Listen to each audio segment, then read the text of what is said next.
ሲህር ወይም መተት የሚከሰተው አንደኛ በእግር በመርገጥ ነው።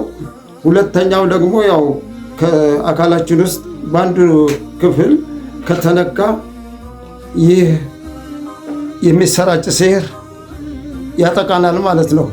አጠቃቁ በሁለት መልክ ነው። አንደኛው ስርጭት ከረገጥንበት አካል ወይም ደግሞ ከእግራችን ተነስቶ ወደ ላይ መጀመሪያው ከታች ጀምሮ ማለት ነው ወደ ላይ ይመጣል። ከዛ ወደ ጉልበት እያለ ታፋን አልፎ እንግዲህ ዳሌንና ይዞ በአንድ በከፊል በኩል የማጥቃት ሰውነትንና ከዛ ደግሞ አንዳንድ የተለያዩ ባህሪዎችን ያሳያል ማለት ነው። ከሚያሳያቸውን ባህሪ የሰውነት ትኩሳትን ያሳያል።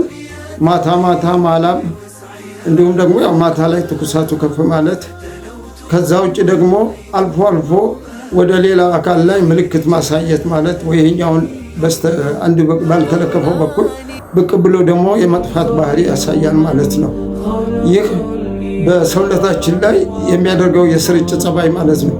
ሌላው ሁለተኛው ክፍል ደግሞ እንዴት በሌላ አካላቶች ላይ ደግሞ ይሰራጫል ማለት ነው።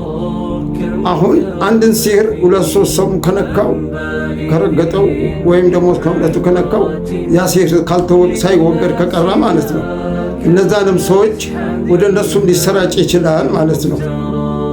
ለምሳሌ ያህል እዚህ እኛ አካባቢ ወይም በዚህ በስራ ጸባያችን ላይ የተከሰተ አንድ ጉዳይ ስገልጽላችሁ አንድ ባለሀብት ያው ግቢ ውስጥ ሲህር አምጥተው አስቀመጡበት እና እንደ አጋጣሚ ከብቶች የሚያድሩበት ነው። ፈረስ ከሚያድርበት ውስጥ ነበር የተቀመጠው። ግለሰቡ ወደዛ ሲገባ የተቀመጠውን ሲህር ነገር የተሰራውን ነገር ሲያይ በንዴት በካልቾ ይመታዋል። ከዛ